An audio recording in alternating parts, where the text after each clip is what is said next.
Abrade. To scrape or wear away the surface of something through friction or rubbing. Over time, the rough sandpaper abraded the surface of the wood, smoothing it down for painting. Over time, the rough sandpaper abraded the surface of the wood, smoothing it down for painting.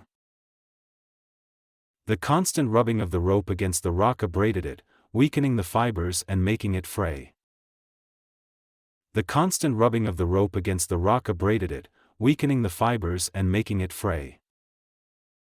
His boots were abraded after years of hiking in rough terrain, but they had served him well on countless adventures.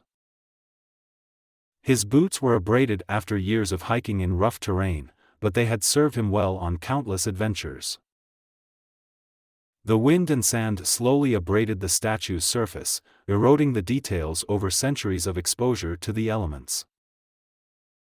The wind and sand slowly abraded the statue's surface, eroding the details over centuries of exposure to the elements.